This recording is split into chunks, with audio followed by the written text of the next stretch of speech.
Tides of change. Maya Chen stood at the edge of Sunset Bay's weathered pier, the salt-laden breeze tugging at her dark hair as she gazed at the horizon. 3 months ago, she had been presenting research to acclaimed scientists in Boston. Now she was back in the small coastal town she'd escaped 12 years earlier, her career in fragments around her. "I thought I'd find you here," called a familiar voice behind her. Maya turned to see her cousin Zoe approaching, vibrant in a yellow sundress that matched her effervescent personality. "Am I that predictable?" "Only to those who love you," Zoe replied, joining her at the railing. "How does it feel being back?" Maya's fingers traced the worn wood of the pier. Like wearing someone else's clothes. Familiar, but not quite right. The truth was more complicated.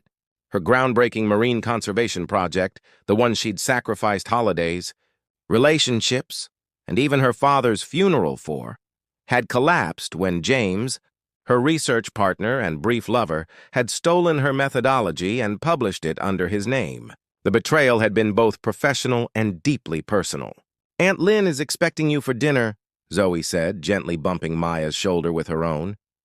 "She's making your favorite dumplings." Maya nodded, forcing a smile. Her mother's sister had opened her home without questions, offering Maya sanctuary as she pieced together what remained of her ambitions. Later that evening, surrounded by family she'd kept at arm's length for years, Maya picked at her food. Conversation flowed around her. Zoe's animated tales from her work as the town's event coordinator, Uncle Way's fishing stories, Aunt Lynn's updates on neighbors Maya barely remembered. "The seafood festival starts tomorrow," Zoe mentioned, eyes bright with excitement. "We've got an amazing new chef demonstrating this year, Elijah Parker. He worked at that famous restaurant in Seattle before moving here." Maya nodded absently, her thoughts drifting back to the research papers she should be reviewing. Even now, with her career in tatters, old habits pulled at her. That night's sleep eluded her.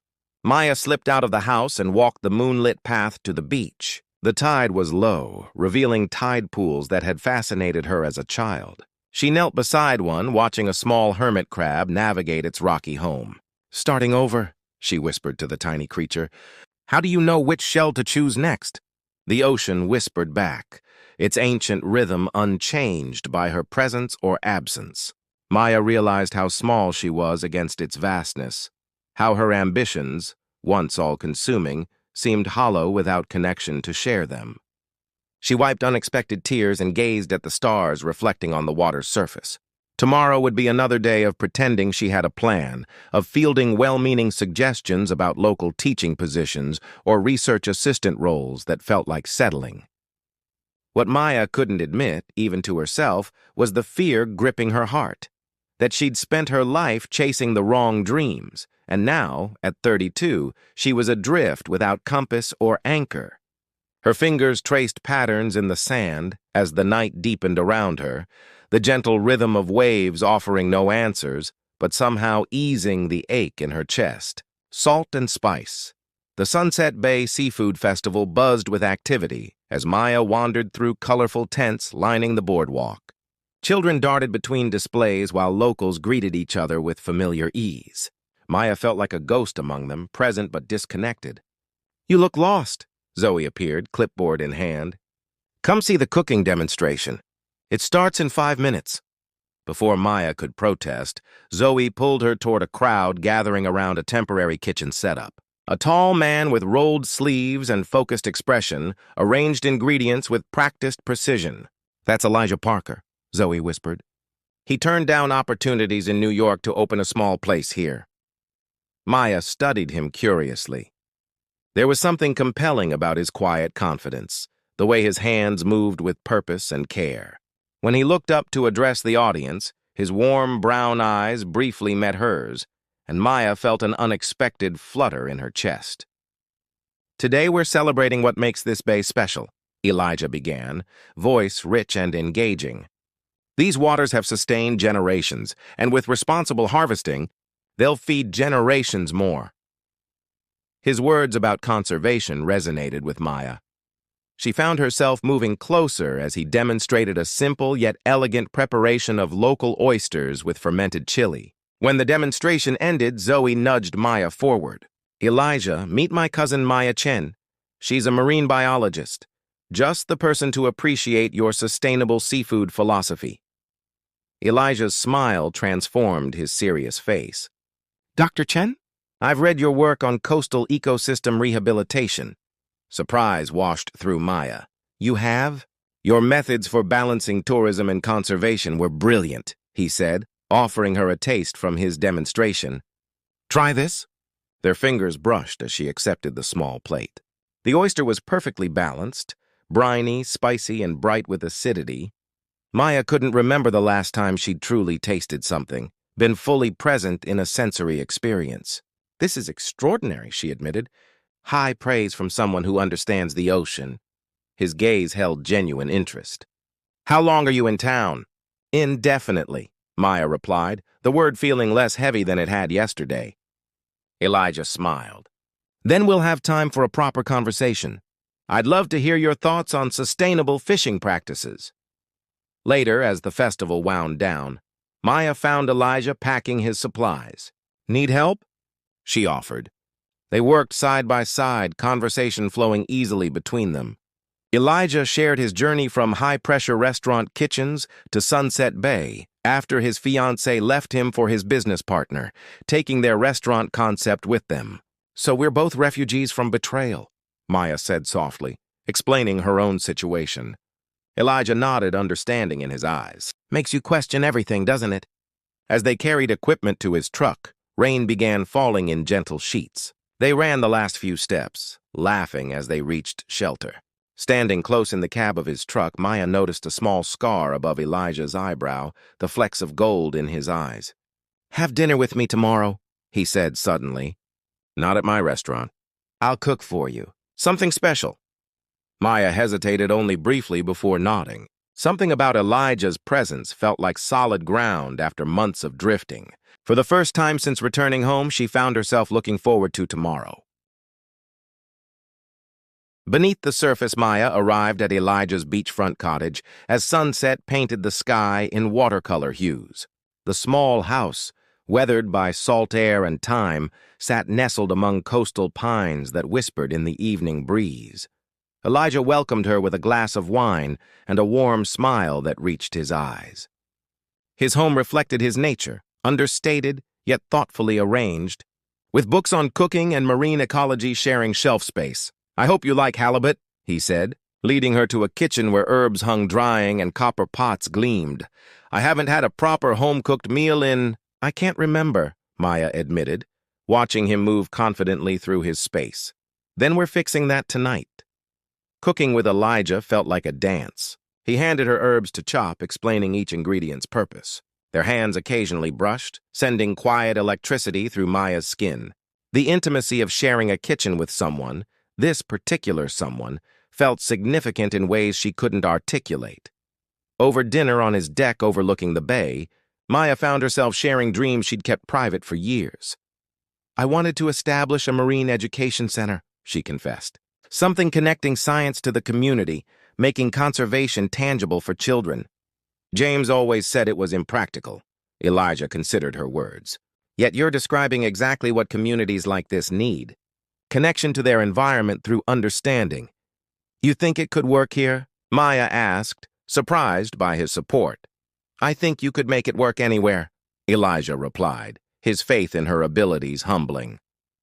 As night deepened, they walked the beach below his house. Under starlight, Maya revealed her deepest fear, that in pursuing academic recognition, she'd lost herself. I don't even know who I am without my research. Elijah stopped, turning to face her. I see you, Maya, not your achievements. Just you, and you're remarkable. His words unraveled something tightly wound within her. When he gently touched her cheek, she leaned into his palm. Eyes closing briefly. I should go, she whispered, suddenly afraid of the vulnerability between them. Elijah nodded, though reluctance shadowed his expression. I'll walk you back. At her door, their goodbye lingered. Maya felt herself wavering at the edge of something profound, torn between fear and longing. Good night, Maya, he said finally, stepping back with visible restraint. That night, sleep eluded her again, but for entirely different reasons. Maya's thoughts filled with Elijah's gentle hands, his attentive gaze, the way he listened as though her words mattered deeply. It terrified her how quickly he'd slipped past defenses built over years of professional detachment. The following morning, Maya found a message from a former colleague offering her position at a prestigious research institute, the career salvation she'd been hoping for. Yet instead of excitement, she felt only hollowness at the thought of leaving Sunset Bay, leaving Elijah. As rain pattered against her window, Maya confronted the truth she'd been avoiding. Somewhere between seafood festivals and starlit confessions, her heart had begun to beat for more than scientific discovery alone. Part 4. Moonlight Confessions. The annual Sunset Bay Lantern Festival transformed the beach into a wonderland of light and shadow. Hundreds of paper lanterns glowed softly against the darkening sky as townspeople gathered to write wishes and release them to the sea. Maya stood at the water's edge, her lantern cradled in her hands when she felt Elijah's presence beside her. "I wasn't sure you'd come," she said quietly. 3 days had passed since their dinner, days she'd spent avoiding both him and decisions about her future. "I couldn't stay away," Elijah admitted. "What are you wishing for?" Maya traced the characters for clarity on her lantern. "Direction, I suppose. I've been offered a position in San Diego." Elijah's expression remained carefully neutral, but Maya caught the flash of pain in his eyes. "Congratulations! That's what you wanted, right? It should be." She looked out across the water where lanterns bobbed like earthbound stars. "A week ago, I would have said yes without hesitation. And now? Now I'm not sure what I want anymore." Their conversation paused as the town mayor announced the lantern release. Together they knelt at the water's edge, setting their wishes afloat. Maya watched Elijah's lantern drift alongside hers, wondering what he had written. As music and celebration continued around them, Elijah took her hand. "Walk with me?" They slipped away from the crowd, following the shoreline until the festival sounds faded. Under a canopy of stars, Elijah stopped, turning to face her. "I know you have decisions to make," he said, his voice low and earnest. "But before you do, I need you to know something. Meeting you has changed everything for me." Maya's heart hammered against her ribs. "Elijah, please let me finish." His fingers gently traced her cheek. "After Kate left with my restaurant and my dignity, I came here to hide. I wasn't living, just existing. Then you walked into my demonstration with those thoughtful eyes and brilliant mind, and suddenly I was awake again." The vulnerability in his confession undid her last defenses. Maya stepped closer, resting her palms against his chest.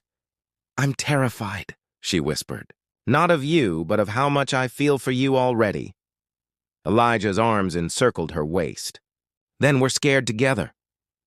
When his lips finally met hers, Maya felt something profound shift within her. The kiss deepened, tender yet urgent, years of guarded emotions breaking free. His hands traced patterns of reverence across her back, while hers explored the solid warmth of his shoulders. Under moonlight, they sank onto the cool sand, kisses growing more desperate. Elijah worshipped her with gentle touches, discovering each sensitive place with devoted attention. Their bodies moved together in perfect rhythm, like waves meeting shore, inevitable, powerful, and achingly beautiful. Afterward, wrapped in his jacket against the night air, Maya traced the contours of Elijah's face. "I've never experienced anything like this," she confessed. "Like what?" he asked, pressing a kiss to her palm. "Like belonging to someone. To something larger than my ambitions." Elijah pulled her closer. "Your ambitions matter, Maya. I would never ask you to shrink yourself for me." As stars wheeled overhead, Maya realized the clarity she'd wished for had arrived. Not as certainty about her career, but as knowledge of what truly mattered. In Elijah's arms, professional accolades seemed hollow compared to the authentic connection they'd found. "Stay," Elijah whispered against her hair. "Not for me, but for the possibility of us." Maya's answer was another kiss, pouring everything she couldn't yet say into the promise of her lips against his. Harbor of Hope morning light filtered through Elijah's bedroom window, painting golden patterns across rumpled sheets. Maya watched him sleep, memorizing the peaceful lines of his face. Last night had changed everything, yet questions still hovered. The research position waited for her answer. San Diego represented the professional redemption she'd craved after James's betrayal, yet here in Elijah's arms lay a different kind of healing, one she hadn't known she needed. Carefully extracting herself from his embrace, Maya slipped out to the deck with her phone. She dialed Zoe. "I need your perspective," Maya said when her cousin answered. "About staying or going." "This is about Elijah, isn't it?" Zoe asked gently. "It's about everything. Who I want to be. What matters most." "Then it's not really a choice between career and love," Zoe observed. "It's about finding a path that honors both." After ending the call, Maya walked to the shore, letting waves lap at her feet. The bay stretched before her, the same water she'd studied for years but had never truly seen as home until now. An idea began forming, one that had germinated during conversations with Elijah. The education center she'd dreamed of didn't need a prestigious institution's backing. It needed passion, expertise, and community support, all available right here.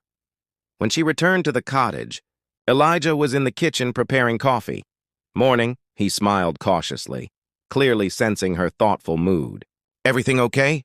"I'm not taking the position in San Diego," Maya announced. Hope flickered in Elijah's eyes, but he remained measured. "Maya, I don't want you resenting me for opportunities missed." "That's not why." She took his hands. "I'm staying because I've found something worth building here. A marine education center for Sunset Bay, the project James dismissed, and—" She hesitated, gathering courage, "because I've found someone who sees my dreams as clearly as I do." Relief softened Elijah's features. "I was afraid to hope." "Last night changed things," Maya admitted. "Made me realize what I've been searching for wasn't recognition, but purpose. Connection." Elijah pulled her close, pressing his forehead to hers. "I love you, Maya Chen. Your mind, your heart, everything about you." The words she'd never expected to hear again, or trust, felt right coming from him. "I love you too," she whispered back. Later that morning, they sat on his deck sketching plans, Maya outlining educational programs while Elijah designed a sustainable seafood component that would connect local fishermen with conservation. "Efforts, we could use the old boathouse by the pier," Elijah suggested, excitement building between them. "I know the owner. He's been looking for a purpose for that space." "We?" Maya asked, a smile tugging at her lips. Elijah set down his pen, expression turning serious. "I want to build this with you, Maya, not just the center, but a life, a partnership."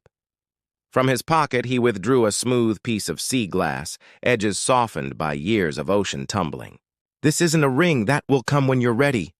But it's a promise that whatever we create together will be born from mutual respect and genuine love."